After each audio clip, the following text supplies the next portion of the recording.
Good afternoon, everybody. I'm Danny Jenkins. I'm the CEO of ThreatLocker. ThreatLocker recently engaged Forrester Consulting to create a total economic impact study to help show how we create value for our customers and we bring value to our customers by using the ThreatLocker platform. Today, we've asked Alex Parsons to join us as a guest speaker for today's webinar, who can help us go through this report and actually break down what it means. And we'll give a quick overview of what ThreatLocker does to start with. So, Alex, thank you for joining us today. Thank you. Good to be here. Okay. Well, first of all, just to give a high level of what ThreatLocker is about and what our mission really is. I mean, our goal is we want to stop cybersecurity breaches, and we want to do that by helping customers implement more controls, take away privilege, and lock down systems harder rather than trying to bounce from one threat detection technology to another. We're focused on more of a least privilege or a zero trust approach to security. If we can just pass to the next slide. We do that with 5 key components. And the first one is really this idea of allow listing. Basically, what that means is we don't want anything to run that isn't trusted. If you can take away code's ability to execute, whether it's a script file, whether it's an exe, whether it's a DLL, you take away or reduce that risk of unknown ransomware or unknown malware running on your system. And you also take away shadow IT, because every time people run software, that potentially creates exposure for you. So if you can limit the amount of software that's running on your system, you can harden it. We then expand that into our ring fencing. And once an application's running, we want to control what it can do, because every application that you do run on your system has access to all the data that you have access to. It doesn't matter if you're an admin or not. If you open Angry Birds on your computer, Angry Birds can see all your documents, your files, your network shares, everything else. If you open PowerShell, it can see everything. So what we want to do is we simply have very simplified this idea of ring fencing, where you can say, hey, this app can run, but it can't talk to these apps. These apps can run, but they can't see your file. So we can take that number of potential vulnerable points that can eat my data from 500 executables down to maybe 5. We can even get into controlling what applications can elevate and whether they can run as a local admin. So if you do have certain applications that need to run as a local admin, of course, you want to take away local admin permissions from users. You can use our elevation technology to say, hey, this application can run as a local admin. It's a simple checkbox. And then even locking down storage, not just locking USB drives down, which you can do, and it's very simple, but also locking down network shares at an application level. So if you've got a backup share and you only want Veeam to be able to see it, you can lock down that backup share. And then finally, our newest component of our solution is our network access control, which allows you to control inbound network access on endpoints, because relying on the Windows firewall with no visibility makes it very difficult for centralized IT functions or MSPs to be able to lock down inbound traffic. But you can actually open up ports as needed dynamically. You can control them. You can review them in one central place, even if your user's on the road. And you can even dynamically say, this port is only open for this laptop. And as this laptop moves around the world and its IP address changes, the port will open dynamically as well. So I want to explain where we consider ourselves fitting. So I'm going to show you here this idea of a triangle, which is what we often use as a metric for how you can protect against cybersecurity threats. So quite often we hear about cybersecurity being about layers, and it is in some respects about layers. And people say, well, I've got security at my web and email, I've got it at my network layer, I've got it at application layer, I have it at the endpoint layer, but these are really just entry points. So protecting all of these is really important, but there's really 3 different angles to protect from different threats. There's this idea that if a human doesn't initiate the threat, in many cases, we foil the threat. So if we're thinking about something like a phishing email, we're thinking about, well, if a user gets an email with a phishing link, if they don't click on it, that threat's gone. So when we're thinking about building our security stack, we want to train our users not to click on that link. We don't have much control whether they do click on the link outside of training them, and we hope that they don't, and we reduce our risk, but it's one angle of defense. The other area is this area of detection. So in the case of phishing, we might have an email filter that filters out phishing emails, looks for known bad URLs, looks for certain keywords like, hey, update your password. And that will look for potential ways that, potential phishing scams. Now, it's not 100% and things do slip through, but it's a way of filtering out stuff. And then we do the same on the web. Normally they're using similar technology. So if the URL is listed as a phishing site on the web, it's going to be listed as the email. So if it's not listed, it's going to get through. But again, this is the idea of detecting something bad or abnormal. The third area is this area of controls. And if we're using this phishing as an example, we don't, as IT professionals, we don't have any control over the human. We don't have any control as to whether the email filtering is going to block that URL. But we do have control over things like dual factor authentication. So when the user clicks on that link that slipped through the phishing net, that is our last line of defense and our most important line of defense, in that if they have dual factor authentication, collecting that password isn't going to help the attacker. Now, if I move on to the next slide where we talk about endpoints, because that's where we're really focused about how can we harden your endpoint, because the reality is all data is unencrypted at the endpoint. Whether your endpoint's encrypted, the hard drive's encrypted, the user can't read encrypted data. So we're thinking about ransomware, we're thinking about malware, thinking about data theft. All these things need to see data in an unencrypted state to steal it, or need to gain access to it so they can encrypt it. So we need to protect our endpoints. If I switch to that example of the three angles, but and change it from phishing to malware, the same scenario arrives. If the user doesn't open the malware, the threat is foiled. Now, there are other ways malware can get in. There are system exploits, software exploits, but that's one angle of defense. The other angle of defense is, again, if you've got an antivirus, you've got an EDR, you're going to look for potential bad behavior. Now, the problem is with this, relying on this alone, is you can't guarantee that something's going to be considered bad behavior, because there's a very gray area of what's good and bad and what can be weaponized. And then the third area, we start thinking about, well, if we're using something like application whitelisting or allow listing, and we're saying, hey, only allow programs to run that are trusted. This is, again, just like phishing with a dual factor, this is something inside our control. And if we think about security from a controls point of view, we think about, well, why don't we block software that's not needed? Why don't we ring fence applications? Why don't we block ports on firewalls? These are tangible things we can do to help us. And we should focus at all three angles of defense. But thinking about controls is not the least important and shouldn't be the least important. It should be the most important angle of control. I think maybe, Alex, over to you if we want to kind of break down the report and tell us what you found. Yeah, thank you, Danny. Pleased to be here with you guys today and present the findings of the study. I was the lead consultant that helped to develop ThreatLocker's TEI study that was commissioned by ThreatLocker. As a note, this is an abridged version of ThreatLocker's total economic study, which is downloadable from their website and includes additional customer insights, financial tables, and methodologies. So I'd encourage each of you guys on the phone, please check that out if you haven't already. So as part of today's agenda, we'll briefly give an introduction of what a TEI is. We'll cover the customer journey that we heard from the interviewees before we dive into the study results. There should also be time for additional discussion for Q&A at the end. With that out of the way, let's get into the TEI methodology. So why is a TEI important? So for IT leaders, they need to develop a business use justification for every major decision that's made. There are a few ways to do that, from simple cost of ownership analysis or ROI analysis, but Forrester takes these concepts one step further with the total economic impact study by considering the customer experience, beginning with what brought them to consider the investment in the first place, through to the strategic impact the investment may have on their organization. We also consider the non-quantifiable benefits as well as potential risks of the investment. The TEI methodology allows us to develop the business case in a consistent, repeatable way by considering the benefits, costs, flexibility, and risks that an organization sees with their technology investment. Over more than 20 years, Forrester's TEIs are a proven business case methodology to help quantify the value of a technology investment. Also, we risk adjust metrics and provide a more credible approach that we will be able to consider longer term options beyond the initial investment and analysis period.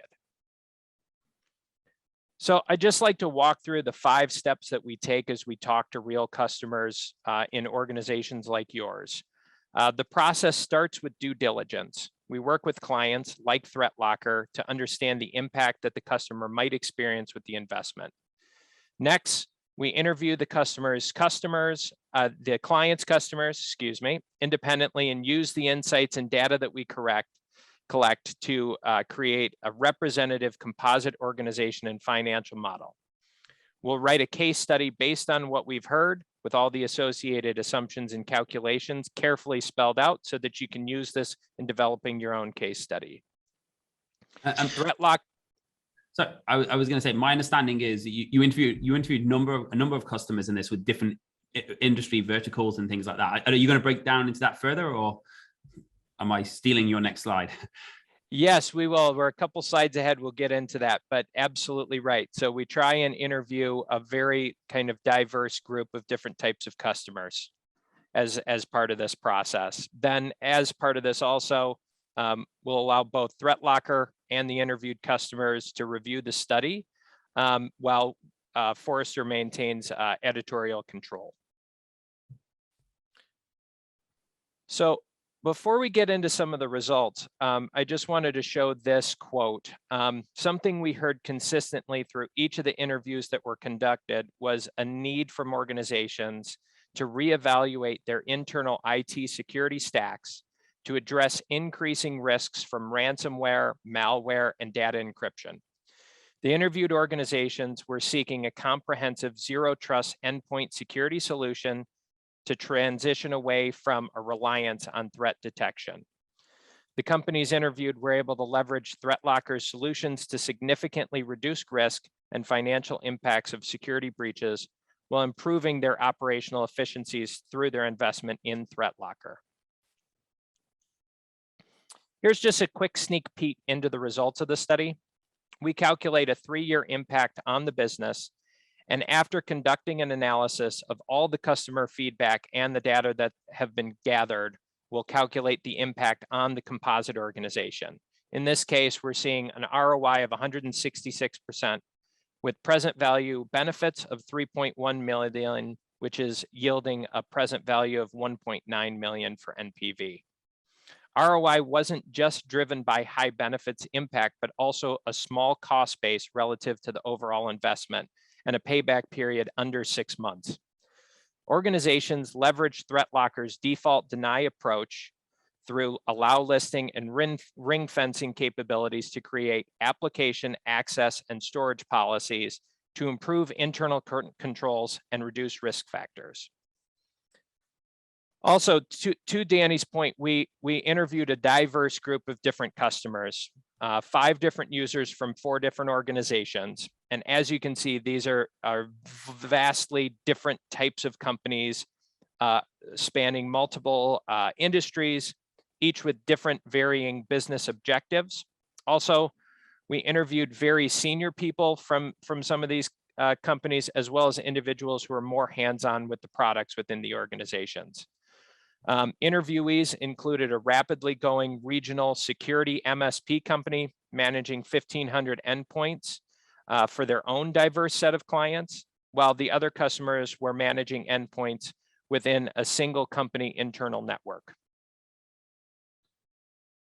So I think what's interesting about the case study is it really was quite diverse. And we see on the one side of the scale there, we see JetBlue, who have a high number of endpoints deployed, very structured environment, through to an MSP, which is 1,500 endpoints, which is probably about the average size for most MSPs. I mean, we see them up to 30, 40,000, and lower than that, but it's the average side of MSPs, and both of those had used it in very similar ways.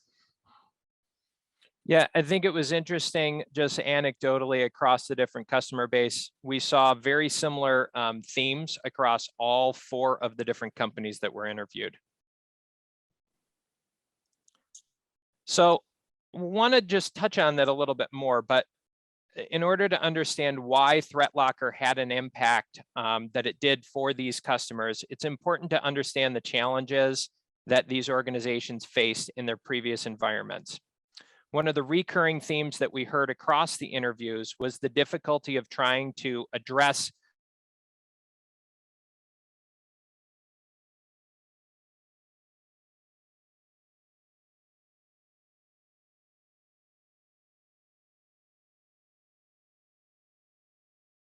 or suspected threats, which left the company open to unknown threats and zero-day threats. This led to increasing data security threats from malware and ransomware, as well as the possibility of a data breach. Companies were also experiencing high internal operation costs to remediate machines against malware and other cyber attacks. Each of the organizations ultimately selected ThreatLocker as they felt the solution offered a comprehensive zero trust endpoint architecture with default deny approach to limit threats while increasing productivity and visibility into internal and external user and application activities. Each of the organizations also expressed that ThreatLocker had strong internal support for onboarding services, ongoing questions, and continued education. You might have some of your own issues that you can think about as you're considering this investment, or you might be able to relate to some of these pains and opportunities.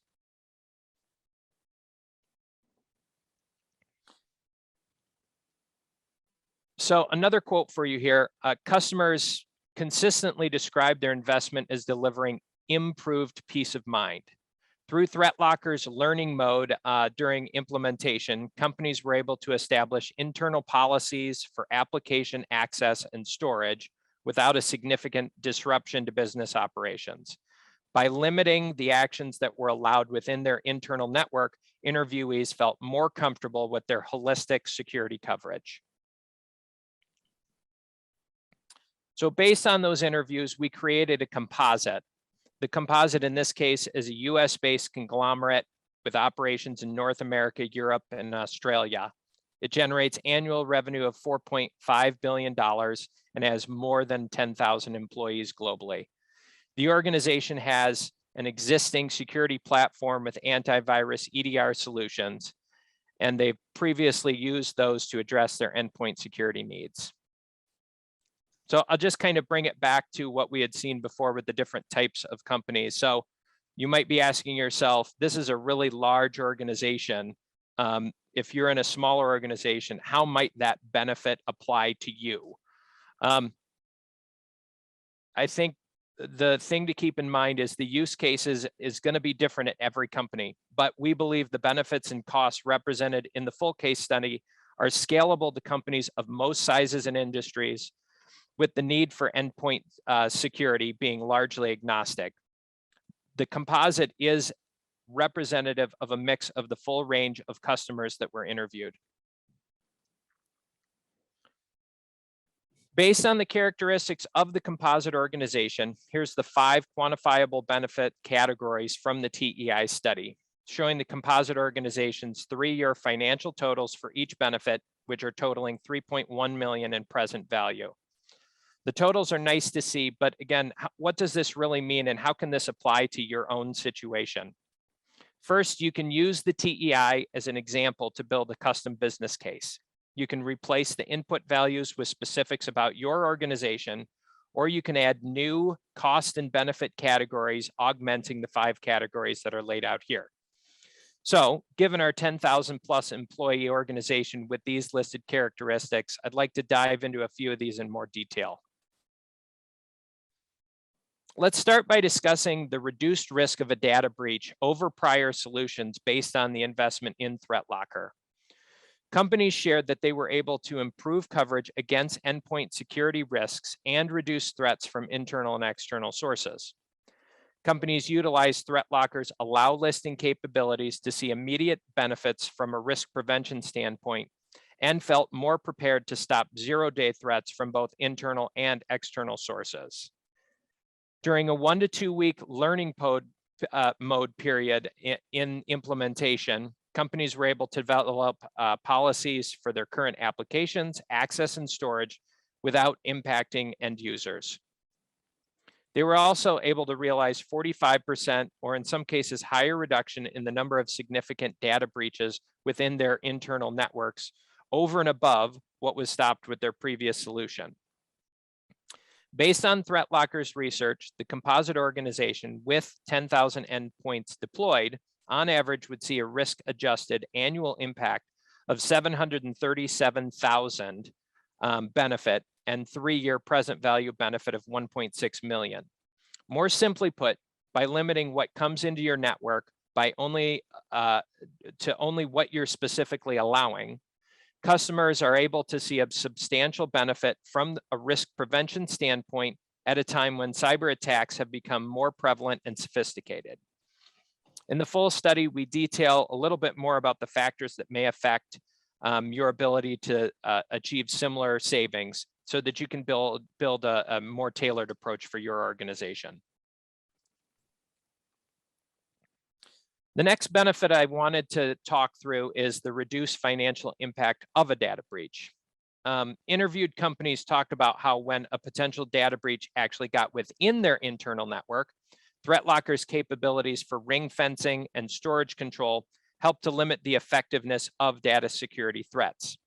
Organizations were able to utilize these capabilities to restrict the functionality of applications to their intended purpose, and it helped to limit unseen or undisclosed weaknesses within the applications. Then they were also able to set policies for storage and removable storage like USB devices, limiting access and limiting how users can interact with data internally. On the back end, security operations teams were able to set up controls to quickly evaluate potential threats. The Composite organization saw an average reduction of 50% to the financial impact of data breaches, equating to $451,000 annual benefit and a risk-adjusted 3-year benefit of $952,000 over previous solutions. I think it's important to think about the baseline security strength, exposure, and posture of your organization, as well as its size, industry, and location when considering the potential impact on your organizations. The third benefit I'd like to highlight is the potential cost avoidance that's associated with implementing ThreatLocker. Companies were able to reevaluate their security stacks based on their investment in ThreatLocker by decommissioning or downgrading their licensing related to the endpoint detection and response, antivirus, and endpoint protection platform solutions. For the Composite, this equates to a risk-adjusted annual savings of $280,000, starting a year after implementation, and a 3-year present value benefit of $443,000. Now that's 3 benefit examples that we've gone through in detail. I'd like to briefly highlight a few more benefits for consideration that we heard through the interviews with the different customers. First, the Composite had operational gains of $154,000 for security operations teams. Interviewed companies were able to redeploy resources to higher value tasks related to improvements in malware remediation, deflected incidents, as well as a reduction in manual tasks. For unquantified benefits, some customers may actually be able to achieve a more significant benefit from the items that we were able to quantify. Interviewees know that these benefits are important, but don't really have a great way to measure those impacts. Through ThreatLocker's elevation control, companies had seen or were anticipating gains from automation of access processes for users and administrators. Additionally, we consistently heard how ThreatLocker's interface and capabilities helped organizations enhance their visibility and better understand internal and external activity at their organizations. Finally, companies were able to leverage ThreatLocker's internal support to deliver ongoing improvements at no additional costs.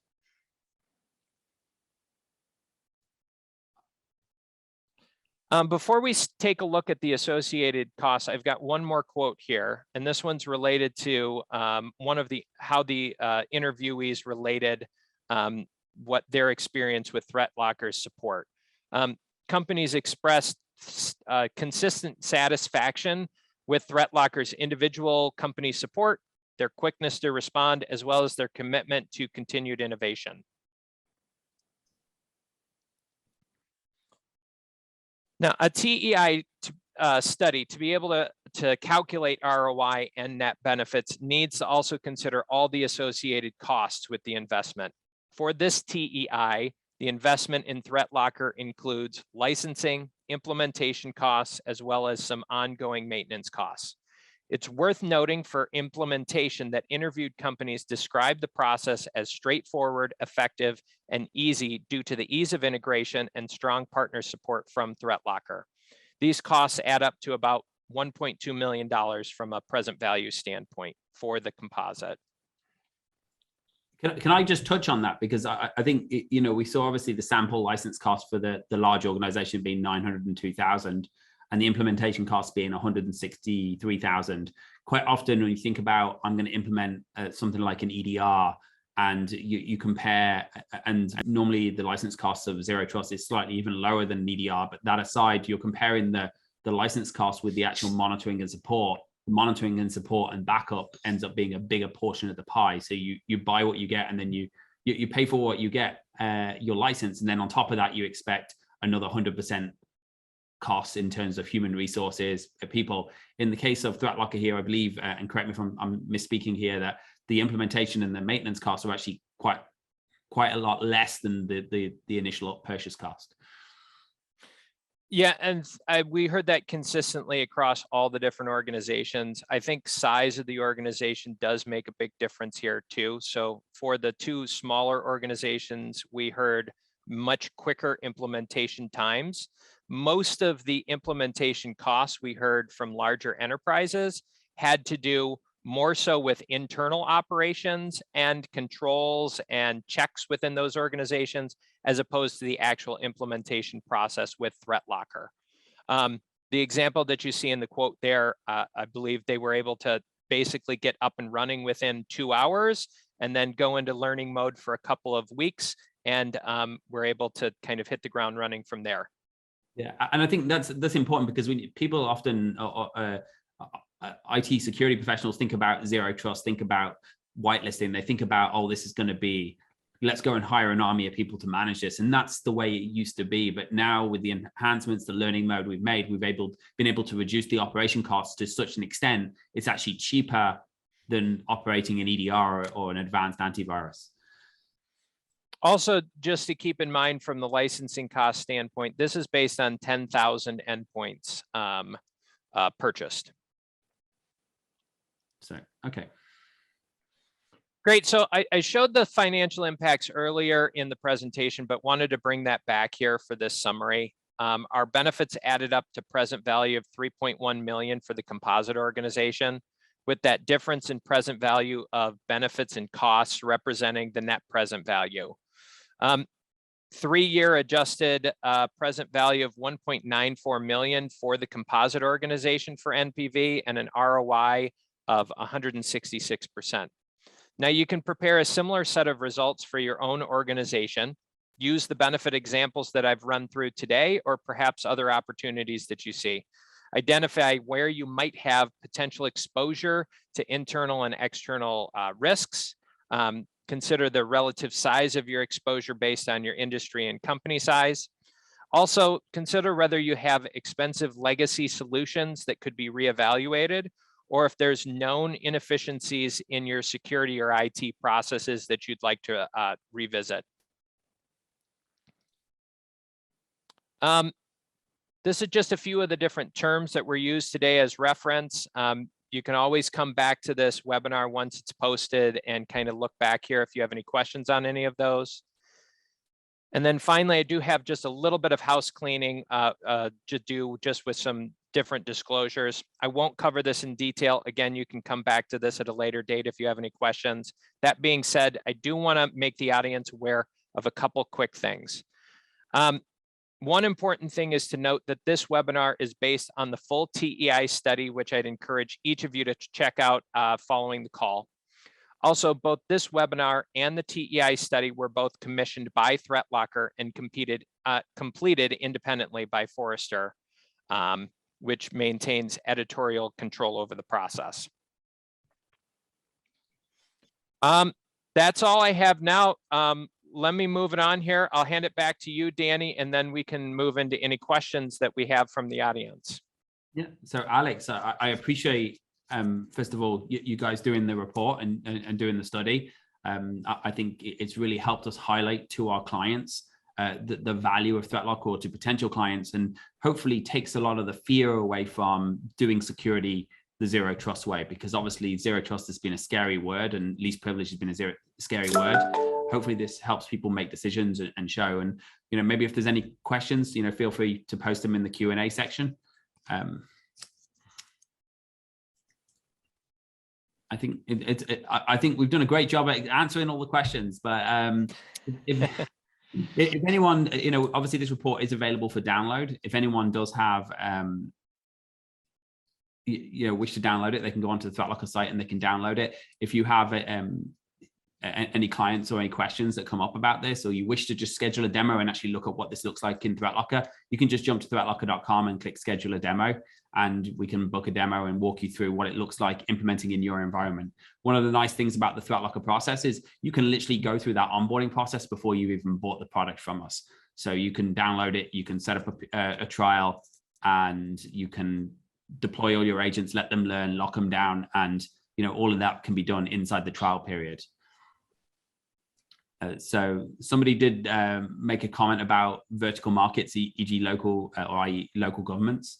I know I don't think we had a local government in the list of the interviewed organizations, but it is quite a common market we see, and quite a few local governments do use ThreatLocker for very similar purposes to all of the other organizations in here. I don't know if you have any thoughts on that, Alex. Yeah, I think one of the interesting prospects we heard from a couple of the different customers was how they were actually using ThreatLocker in terms of meeting some compliance pieces through looking at the audit log. There's all of the different clients talked about how they were able to use the audit log and some of the internal features of ThreatLocker's interface to be able to get better visibility on exactly what was happening, both with their internal users and with external users, and any kind of activity that was happening there. Yeah, and if you do have NIST requirements or CIS requirements, there's a number of controls that can be checked off. I mean, whether it's something as simple as implementing application whitelisting, or auditing what applications are in use in your organization, auditing file access, locking down storage devices, all of these are check boxes that can help you get compliant if you do have local government compliance needs, or any government compliant needs. So just double check the Q&A again. No, I think we've that's going to be all our questions. So we get to get a bit of time back. I appreciate everyone joining us today. Like I said, the case study will be available for download. Please, if you're not already looking at ThreatLocker and you want to just see what it looks like, schedule a demo and we can walk you through the process. But thank you very much, Alex. Hey, thanks everybody. Really appreciate you guys having me join you today.